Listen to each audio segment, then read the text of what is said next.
All right, welcome to Bet the Edge. I'm Jay Croucher here today with Drew Dinsick and special guest Trevor Sikkema from PFF at Tampa Bay Trade. Trevor with similar elevation and volume in his hair today as mine. Drew sorely lagging behind with his longer mane.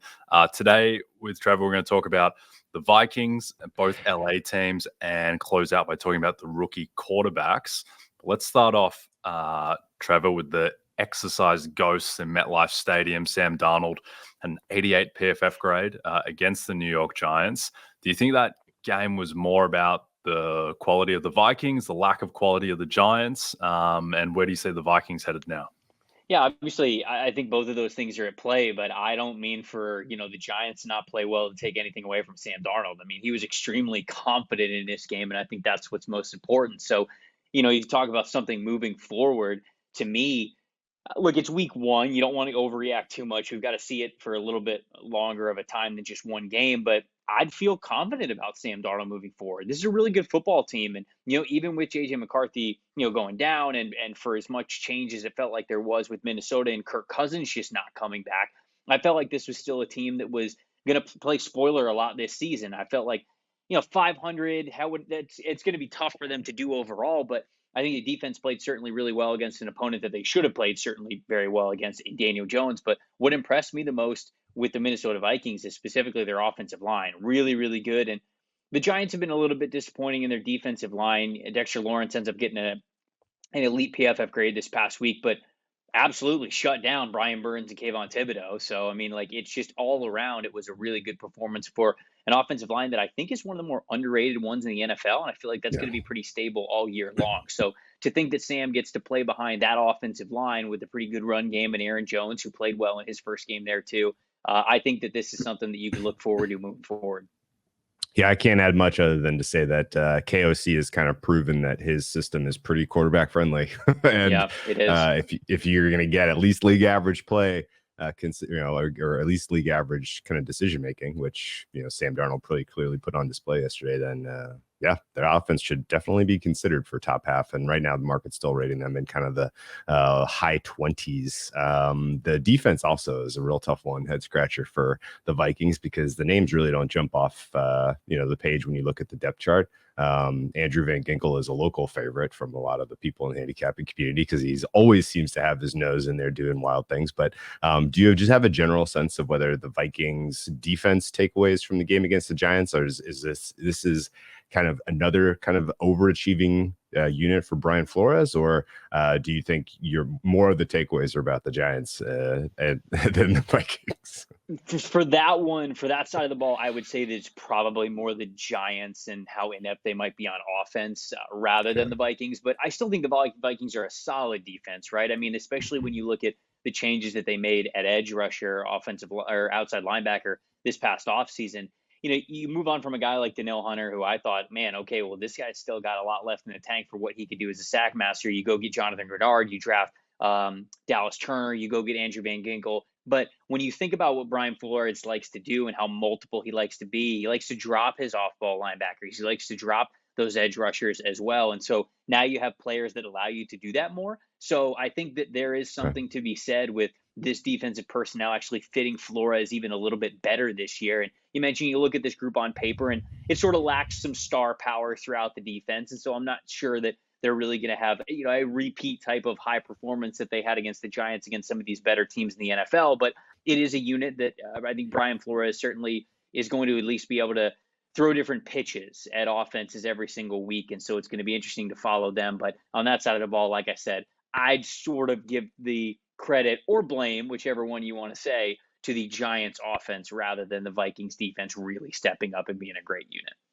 Yep, I think that's fair. I think as well with the Vikings, like if you're looking to bet them to make the playoffs, they're around plus 200. I think there's a bit of meat on the bone there. Their over-under is 7.5 wins now, which seems a little bit low given they have the banked win. I think that I would expect the median outcome for the Vikings to be more 9-8 than 7 and 10. But if you are looking to bet the Vikings, I would advise to maybe wait a little bit because their upcoming schedule, now they get the break with Jordan Love, is probably going to miss that game in 3 weeks, but home San Francisco, home Houston, at Green Bay, they play the Jets overseas, and then bye week, Detroit, at the Rams, and then even like Indy at Jacksonville. Like there's no easy games in that stretch.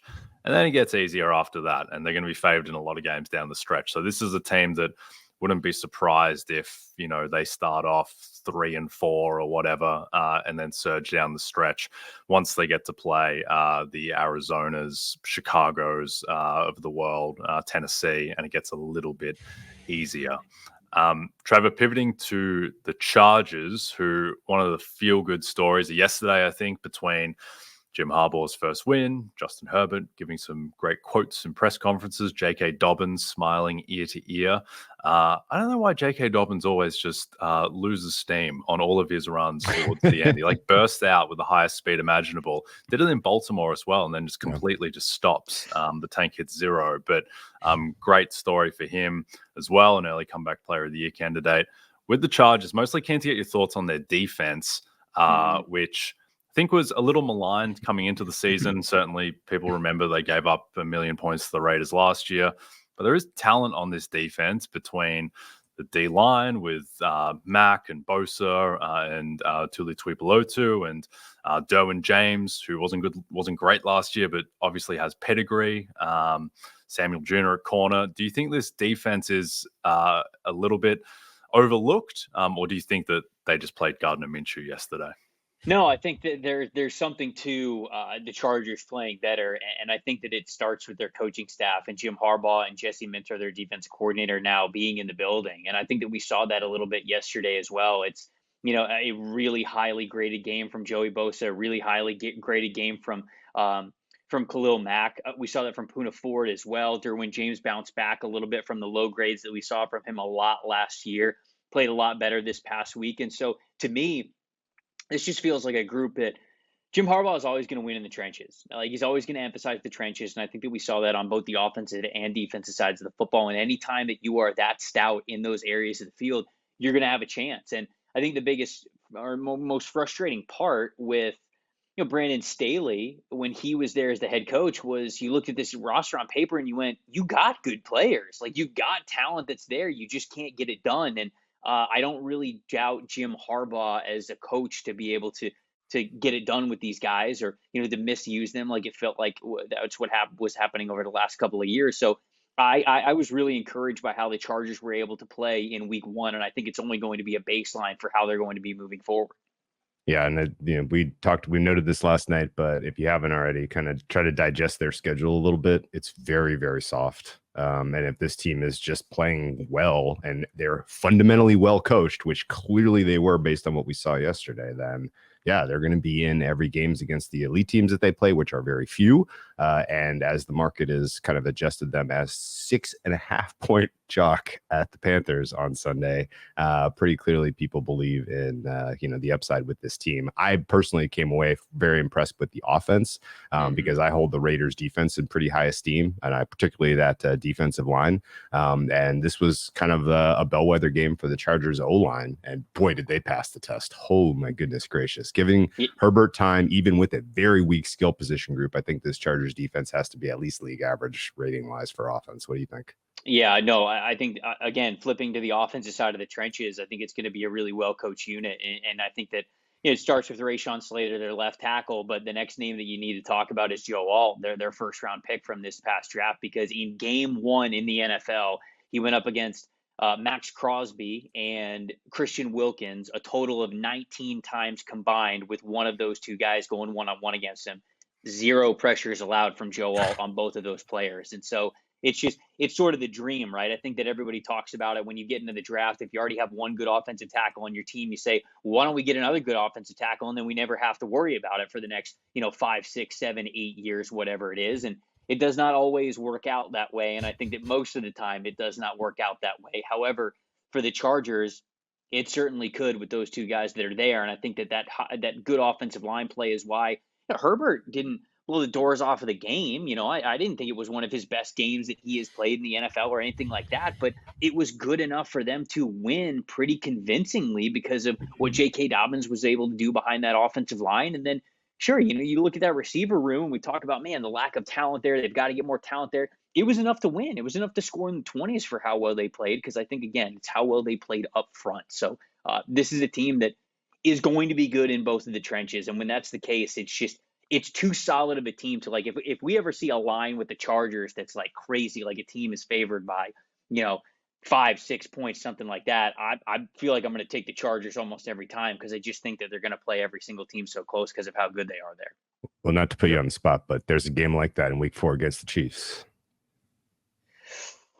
What's the line? My guess right now, it's probably going to be in the 5.5-6 range. Yeah, obviously, like, Kansas City is the cream of the crop, right? Like, that's one of the very few teams where it's like, okay, 5, that's tough. But again, Harbaugh, I think, is going to play that team tough, and I can't really back down from what I would say. If I were to, that's one of those games where I'd kind of look at it and be like, I'm probably not going to bet that one. But if I had to bet one way or the other, I would bet the Chargers in it, because I want to be taking Harbaugh on the points when I can. Yep. Quentin Johnston, 65 PFF grade on Sunday, which isn't amazing, but it's only a step up from his rookie season. Lad McConkey as well, 73 grade. And so, if Quentin Johnston's actually going to be serviceable, they should get hopefully better play out of Josh Palmer going forward. Like, there's not a lot there, but between the O-line and Herbert and the run game, maybe there is enough to get by if that defense is as good as it looked on Sunday. All right, it's a matchup between two of the brightest young quarterbacks in week 2 on Sunday night. Watch Caleb Williams and the Bears face off with CJ Stroud and the Texans in Houston. Coverage begins at 7 p.m. Eastern on NBC and Peacock.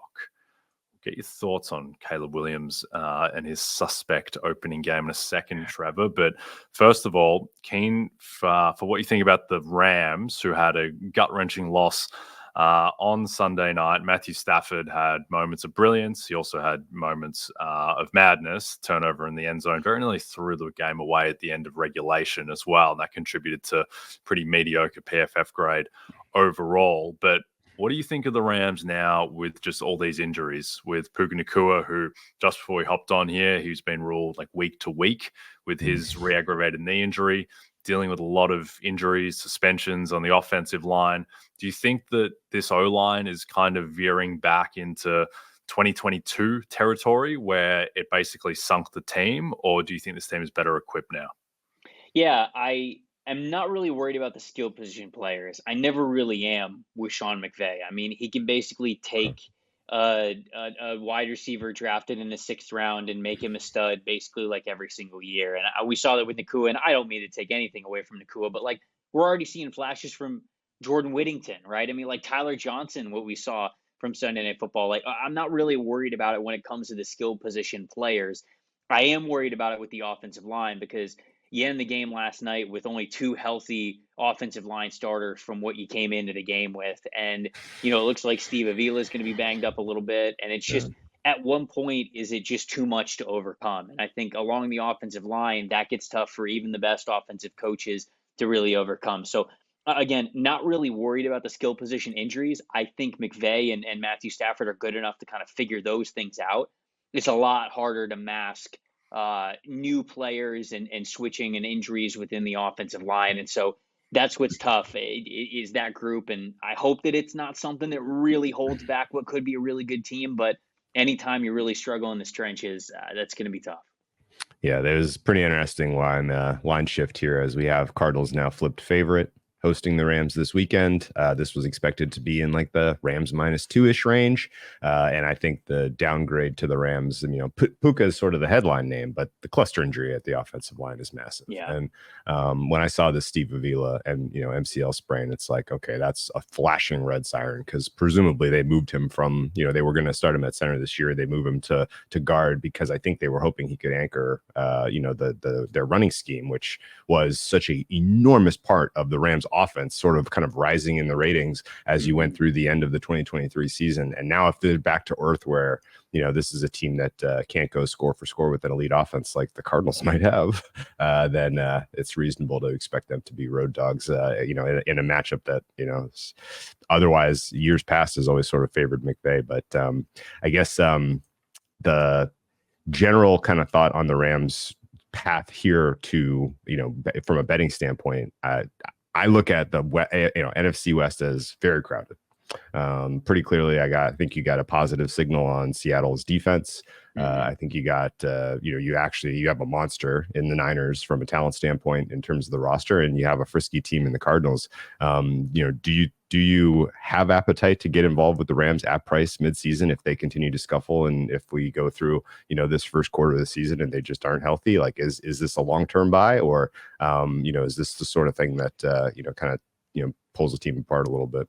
Yeah, it could be, right. I think it depends on some of the diagnosis of how long that these guys are going to be out. But I'll tell you, man, like anytime you got Matthew Stafford, you have a shot. I really do believe that, because I think he was playing at a very high level last year. I think that you saw flashes of that in Detroit. Honestly, like, yeah, he gets dinged for the interception late in the second quarter before the first half was ending.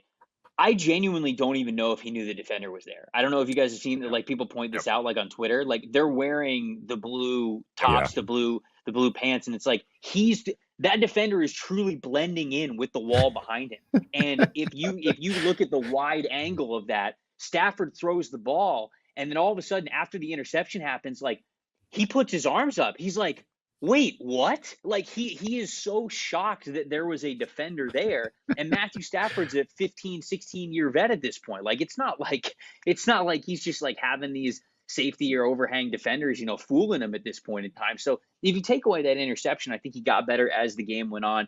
He had a hell of a fourth quarter, at least a couple of really good throws in the fourth quarter to get that game where it was, to get it to overtime. And I just feel as though any time that he's playing at the level that he is playing at, they got a shot. It just kind of depends. Can they get healthier along the offensive line to really take a resurgence in the second half of the year? But you wonder if it might be too little too late at that point, because, look, the Cardinals certainly looked like they were going to upset the Buffalo Bills in New York yesterday, and they really should have probably won that game. They just they're figuring it out how to be able to finish games as a team at this point. But clearly they are much more talented than they were the year before, and Kyler's playing really well.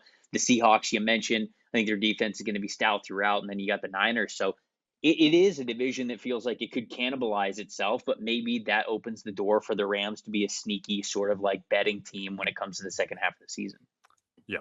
I think, and not to be over dramatic, but I really think this coming week is the Rams season, because if they lose this, go to 0-2, I think they get the Niners after that. Like, it can get bad pretty quickly. And normally, like 0-2, Matthew Stafford, you'd back them to be able to find a way back. But their schedule, like, there's just no gimmies really on the schedule. So I think that's going to be tough for them. I do think the O-line, as bad as it looked last night, I think Stafford was pressured on like 44% of his dropbacks. They'll get Alaric Jackson back in 2 weeks, and they'll get Sean McVay said Rob Havenstein is going to be back sooner rather than later, which I don't know what that means, but seems like it's not super long term. And so if 2 weeks from now you've got Alaric Jackson and Rob Havenstein back as your tackles, you still have Kevin Dotson, and then I think at that point you can probably get by. My bigger concern about the Rams, Trevor, is on defense, where, I mean, particularly towards the end of the game, Detroit ran the ball down their throat. Now, it's Detroit. You don't read too much into that because it's such a dominant O-line and run game. But what did you make of the Rams defense in the first game outside of the Aaron Donald era, and particularly keen for your thoughts on Jared Verse and how he looked in his first game? Yeah, I liked Verse, certainly. Led the team in pressures with 6. Led the team in pass rush win percentage over 20%, which is great to see, certainly in a first game from Verse. And that's somebody who, you look at him and he won predominantly with power when he was at the college level. And I think that he's trying to throw a little bit more finesse in his game. But power is always going to be the profile that kind of allows him to be successful. But he's already got a sack as well. So you like how he was able to start. I think that he's a bright star for him. I think Braden Fisk is going to get better as the year goes on. Although I wondered if it was going to be a little bit of an adjustment for him, just like it was last year when he was at Florida State. It took him a little bit of time. And then when he got to the second half of the season, really the last couple of games of the season for Florida State, it felt like he was unblockable and playing with a ton of confidence. So the defensive line, I think he's got some good players. You throw Kobe Turner and Byron Young in there as well. Cam Crow's playing well in the secondary. I thought John Johnson played really great in the secondary as well, but it's just them all really coming together as a team. And I think that can happen eventually. But again, is the defense going to be good enough to make up for some of all the offensive injuries? I think if that's the question you're asking, that's the tougher one to answer with yes. I think the defense can be good. And if you would have told me that we're talking about like a fully healthy offensive line, fully healthy receiving group, fully healthy Matthew Stafford, I'd tell you that, yeah, I think defense would be good enough to where the offense can certainly get this team quite a bit of wins. I have them at, I think 9-8 is what my prediction was for this team going into the year, sort of right around that playoff bubble. But with a lot of the offensive injuries, is the defense good enough to really lock other teams down enough? That's a tougher question to say, yes, I'm fully confident in something like that. Yeah, I think I'm a little nervous about game script, at least in the next couple of weeks for the Rams defense, because the type of game script where they're at a deficit and the teams do what the Lions did and kind of push them off the ball and really kind of put away games feels tenuous, feels dicey. But if they have some leads and Verse continues to put up that type of pressure numbers, like that was a very good offensive line. This was a good test, and he was quite good. And I think there's almost certainly going to be an opportunity this season as they're healthier, if they get healthier, to kind of get more serious about D-Roy. Jay, did you bet any versus D-Roy already? I've not, but I'm staring at the price, particularly given that I'm not sure Latu registered a stat yesterday. He was only playing on third downs too, and it was only on obvious passing third downs, which was a little concerning. Dallas Turner had, I think, a 35 PFF grade and didn't do great in his first start. Looking at like Quinion Mitchell, that was such a weird game with the field in Brazil and both quarterbacks looking kind of terrible. I'm not sure what to read much into that, but yeah, I think it's a pretty wide open field at this point. Certainly not like a 3 years ago where Micah Parsons just wins wire to wire. I think that could get a little bit weird. Speaking of a little bit weird, Trevor, Caleb Williams, who was the anointed one coming into the season, he was 14 of 29 on Sunday, 93 yards, negative 20% completion percentage over expected, negative 0.33 EPA per play. He just didn't look good at all. Do you think that was just kind of first game jitters and he'll wash that out of his system and be fine? Or do you think that there were more troubling signs than that? I think it depends what you mean by troubling signs. Like, I kind of think this might be who Caleb Williams is through the first year of this season. Now, like, that's not to say that he's going to have like games that are as bad as this one where he's not going to throw for over 100 yards. But you even saw yesterday, I mean, there's still throws that they're USC Lincoln Riley throws. Like he's putting the ball up in the air as if he has 55 throws a game, and one of them, it doesn't really matter. He's just like throwing it up to his wide receiver, and it's almost like it's a throwaway. Like he's just kind of like giving his guy a chance deeper down the field. It's not really anything. You can tell that those are still in his system. Now, long term, if you're a Bears fan, I think you have to be really happy with exactly what happened yesterday, because it was Caleb Williams playing poorly and his team still won. So in his mind, that's all part of the process of sort of like reteaching him, hey man, you don't have to go out and play Superman every single play or your team's going to lose because your defense is that bad. Because that's the way that it was when it was USC. So that mentality, I think, is going to be the journey of Caleb Williams all season long. And sure, I think he's capable of playing within structure. That's why I'm saying, even though this might sort of be his narrative all season long, it doesn't mean that he can't get better. But I do think that this is something that's probably going to take a full year for him. It's going to take a full year for him to realize the NFL game is different than the college game. And I don't think you're going to see these like 300, 400-yard passing games from Caleb Williams like we saw sometimes when he was at USC. I don't think that's coming this year. I think it's going to be much more of a building block season. And I still think that the Chicago Bears are going to have an above 500 season with it. But it's all about sort of reteaching Caleb about how to play quarterback at a different level in a different offense versus different opponents. Yeah, let's not forget, it wasn't that different of a performance than like, CJ Stroud's first game last year. And he went on to have one of the greatest rookie quarterback seasons of all time. So I think there's obviously scope. The one big difference would be CJ Stroud had Bobby Slowick, and still waiting for information on whether or not Shane Waldron's any good. So we'll see how that kind of materializes. I thought there was more reason to be optimistic about Daniels in Washington, mostly because he was up against a very aggressive defensive coordinator who tends to just make absolute mincemeat out of rookie quarterbacks. And even through all that, had some pretty impressive plays, showed some, absolutely dynamite athleticism, which we knew was there. And while I don't think Washington is a talented enough team overall to be winning like the Bears, showed that they could, certainly the ability to put up numbers in this offense, especially with game scripts like yesterday, where they're at a huge deficit at halftime, seems likely. You're on the same kind of wavelength there, that he could be a little bit of a box score filler, but probably not a winner. Yeah, I think that I'm most encouraged with Jayden Daniels as a rookie of the year type of player after yesterday, even through the loss. And it's because no matter what was going on, he was extremely confident. And I think there were so many plays yesterday as I was watching that game where his game speed is just so fast. And I'm thinking every time he tucks the ball to run, I'm like, this is about to be a 20, 30-yard gain. I mean, he's going to do this in like 6 steps, and nobody's going to be able to keep up with him. So I think the rushing threat from him, I wondered if going into the NFL, he was going to be more reserved, like we sort of saw from him in the 2022 season, where he was really focusing on making the right decisions, getting the turnover-worthy plays down in that first year at LSU.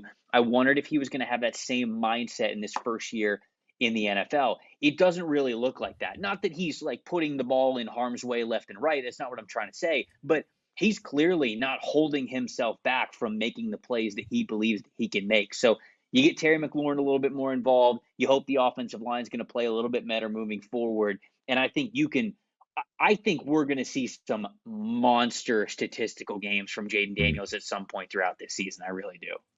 Yeah, it seems like it's impossible really for the rushing to fail. And we already saw yesterday Sunday for him to have success with that. He just needs to kind of stop fumbling.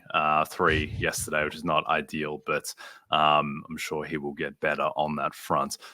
Last one, Trevor, for you before we let you go. Bo Nix did not have a pretty stat line, 26 of 42, 138 yards, the 2 interceptions. Does go 5 for 35 on the ground with a touchdown, which is always the sneaky part of Nix's game. But the underlying advanced stats were very bad too. He had a 45 PFF grade. How concerned are you about Nix? Do you think that this is a product of going up against a very difficult Mike McDonald defense, or do we need to temper expectations on Nix's season? Yeah, look, it was a very tough task going up against a Mike McDonald defense to sort of start your NFL career. So I think that was rough. And I think that you see that in beyond just Nix's numbers as well. It wasn't like the Denver Broncos played really well and Bo Nix didn't. The offensive line was bad. The run game was bad. The receivers were bad. It just was not good in any way, shape, or form. But Nix, on passes 10 or more yards down the field, he was 2 for 11, 42 yards, and all 3 of his turnover-worthy plays came when he was pushing the ball further than 10 yards down the field. And I think that was a big talking point for Nix throughout the draft cycle, and it's clearly something that he's working through. Now, again, I think that Nix wasn't good, but no one else on Denver's offense was as well. So I don't even think this is a fair assessment of Bo Nix at this point. Like, you got to wait for a week where the offensive line's playing a lot better, and you could see, all right, well, is he feeding off of the offensive line, giving him a little bit more time? Is he feeding off of wide receivers getting a little bit more separation? Whatever it is, because we just didn't get any of that against the Seahawks. And so, to me, yeah, it's worth pointing out that pushing the ball down the field was a narrative against him going into draft season, and he failed that first test. But it's not one that I think is unrecoverable or anything like that. Plus, we're going to have a lot of games to evaluate him because I don't think they're benching him at any point this season. I really don't. Yeah. Well, the good news for the Knicks supporters and the Denver fans, he was fast yesterday. Second fastest rusher. There we go. In terms of top speed reached, Bo Nix. That was not on my bingo card. I will tell you though that and more good news for the Broncos fans. There's some soft spots on the schedule. The bad news is they don't really come until about week 8. So this next upcoming set of games against Pittsburgh, or the aforementioned Todd Bowles Tampa Bay defense, the Jets, the Raiders, the Chargers, the Saints, like these next 7 weeks could be a really, really struggle bus situation for Mr. Nix. But let's circle Panthers week 8 and check in with them then and see if he's kind of learned from what looks like an absolute murderer's row of opposing defenses. Yeah, no, I think that's about right. Indeed. All right. Well, Trevor, thank you very much for your time. Everyone can follow Trevor on Twitter /X at Tampa Bay Trey. You are doing a lot of stuff at the moment. Is there anything in particular that you want to plug? Just everything over at the PFF YouTube channel. We got a lot of really cool shows this year, spreading it out from just a 5-day-a-week podcast. Now we're doing a grades release show on a Monday. We're doing a preview show on a Thursday. We got, dedicated shows to the trenches, to quarterbacks, to rookies that we're doing throughout the week as well. So all that good stuff over at PFF's YouTube. Perfect. All right. Thanks very much for your time, Trevor. We'll see you soon. Cheers. Appreciate it, guys. All right, we're going to talk about Offensive Rookie of the Year in a second. But first, dominate this NFL season with a Fantasy Life Plus subscription. Get weekly rankings, start-sit advice, DFS analysis, and betting tools. Use promo code SEASON20 for 20% off. Go to fantasylife.com/rotoworld to learn more. As you all know by now, we've teamed up with BetMGM this season. We'll be using BetMGM lines to make all our picks, and we'll have special offers for our listeners each week. If you haven't signed up to BetMGM yet, use bonus code BETEDGE, and you'll get up to a $1,500 first bet offer on your first wager with BetMGM. Here's how it works. Download the BetMGM app and sign up using bonus code BETEDGE. Deposit at least $10 and place your first wager on any game, and you'll receive up to $1,500 in bonus bets if your first bet loses. Just make sure you use bonus code BETEDGE when you sign up. See BetMGM.com for terms. 21 plus only. U.S. promotional offers not available in New York, Nevada, Ontario, or Puerto Rico. Gambling problem? Call 1-800-GAMBLER. Available in the U.S. Call 877-8-HOPE-NY or text HOPE-NY 467-369 in New York. Call 1-800-NEXT-STEP in Arizona, 1-800-327-5050 in Massachusetts, 1-800-BETS-OFF in Iowa, 1-800-981-0023 in Puerto Rico. First bet offer for new customers only, subject to eligibility requirements. Rewards are non-withdrawable bonus bets that expire in 7 days in partnership with Kansas Crossing Casino and Hotel. Don't forget, if you haven't signed up for BetMGM yet, use bonus code BETEDGE and get your $1,500 first bet offer today. All right, let's talk Offensive Rookie of the Year. Drew, Caleb Williams, plus 145. Jayden Daniels, 5-1, followed by three kind of elite receivers, I guess. Marvin Harrison Jr., Malik Neighbors, Xavier Worthy. Bo Nix is 13-1. I have no appetite to bet that. And then we have the long shots: Drake May, Keon Coleman, Brian Thomas Jr., Ladd McConkey, and Brock Bowers. Got to say, when Kirk Cousins was having a tough time of it against TJ Watt and co, did sneak a look at Michael Penix's odds, which is 60-1. I think it's a little bit tough to bank on at this point. Cousins going down in the next month, which would probably have to happen, though he did look really bad against the Steelers. What do you make of this market? Any bets for you at the moment? I think you stole the headline, which is you watch that Penix price very closely because there's two factors there, right? The Cousins thing wasn't just he played poorly. It was the mobility and lack of mobility, and not, what that did structurally to the offense to limit them was a huge concern. He may just not be ready to play. And he's got a couple of tough tests against some defenses that can really get some serious pass rush going before we get through week 6. And there could be the risk of re-injury, I think, is also quite high. And the tail end of the Falcons schedule is so soft that I will listen to that. I definitely will kind of keep a very close eye on what that number is, because basically everybody else to me was a pretty significant disappointment outside of Daniels, who we just talked about having, a very impressive statistical performance. I think if you can kind of talk yourself into a 4-win Commanders team, supporting a Daniels candidacy where he has, QB5 fantasy type of numbers, then, I think that should be your favorite now. Caleb Williams is going to win more games than the rest of these guys, but again, still jury is out for me with the Shane Waldron system that he has built, considering, and also jury's out on that offensive line for the Bears. I don't know if that's going to get good at some point, but it was not an impressive opening performance from them.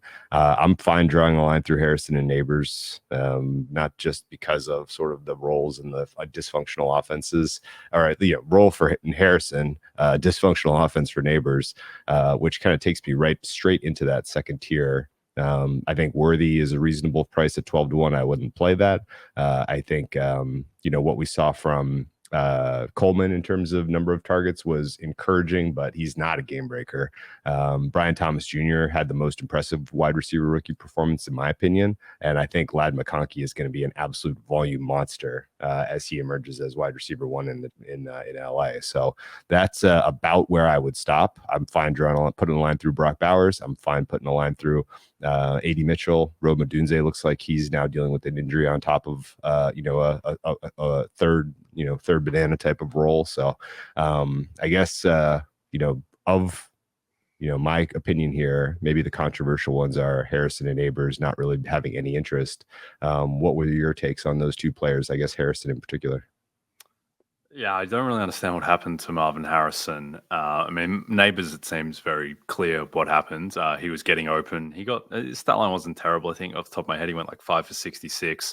It's just that the offense was dreadful overall. With Harrison, I just kind of regress back to like Justin Jefferson, the first game of his career. I think he got 3 targets and was like 2 for 26. And then the next week he was like 3 for 44.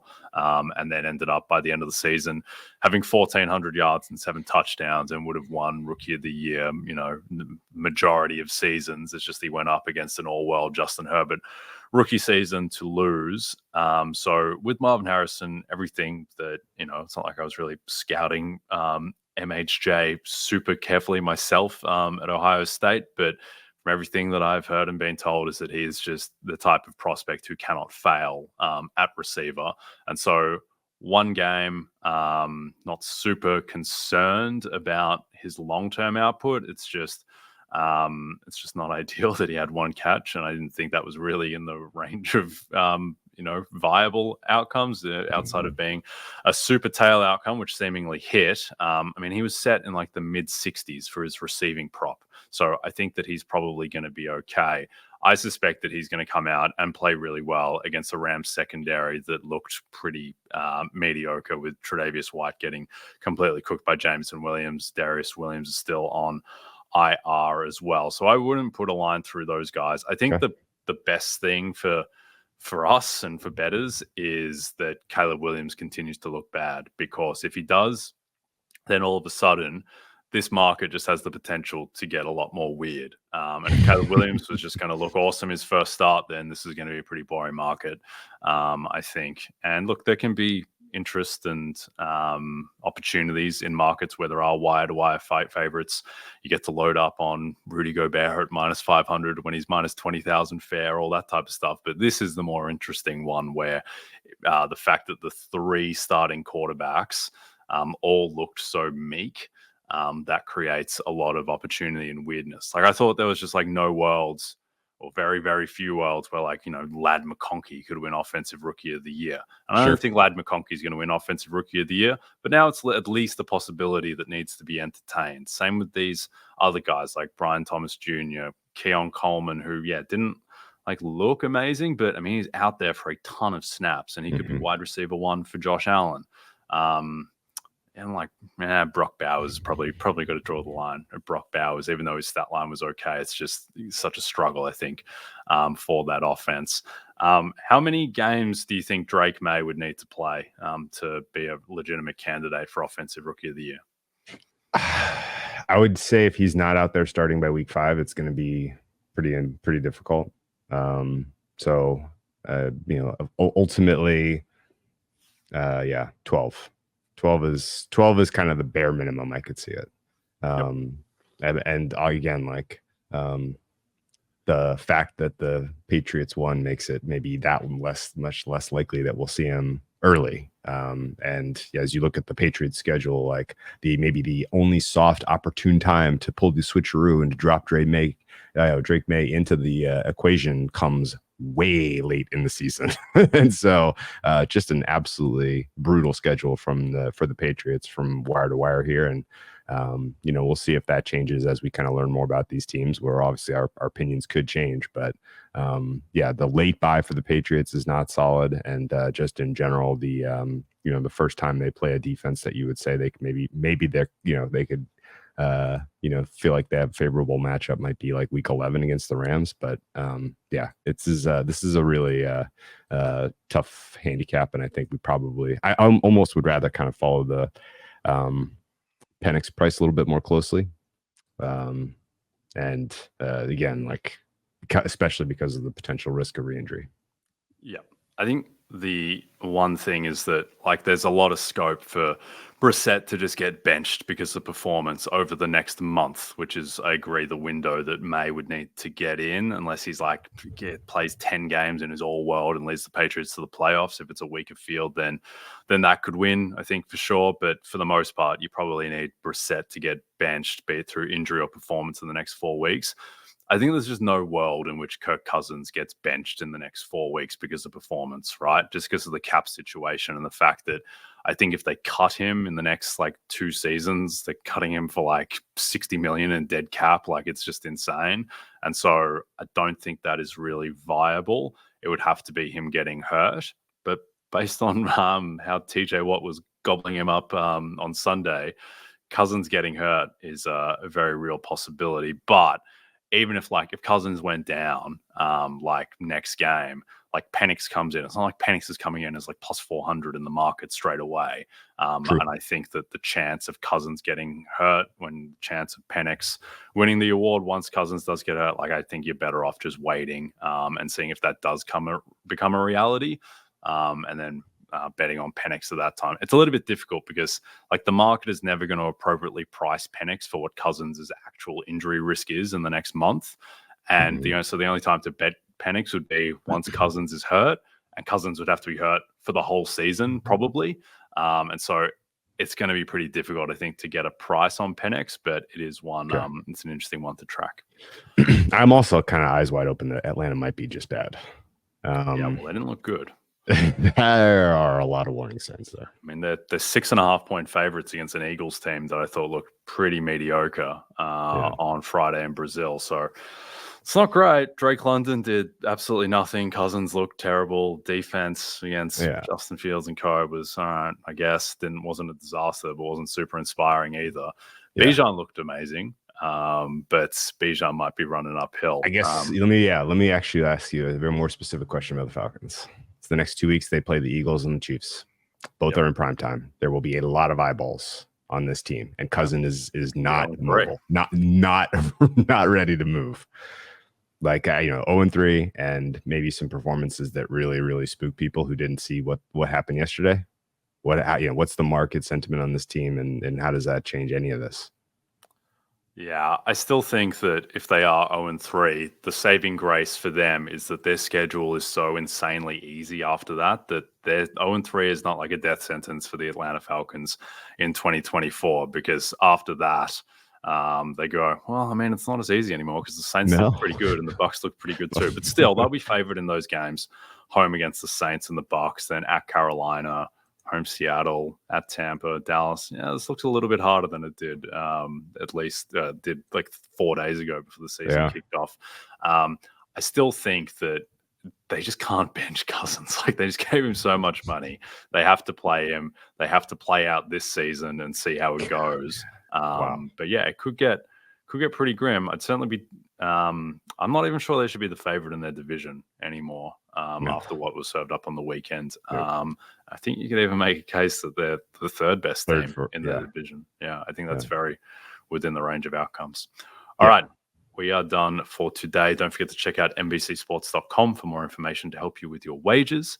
Thanks to those watching on the NBC Sports YouTube channel. If you're listening to us in podcast form, don't forget to subscribe and rate us. Also a reminder to find all your favorite NBC Sports shows on Amazon Music. Just head to amazon.com/NBC Sports. Thanks again to Trevor Sikkema from PFF for joining us. Jay Croucher and Drew Dinsick. We'll see you tomorrow.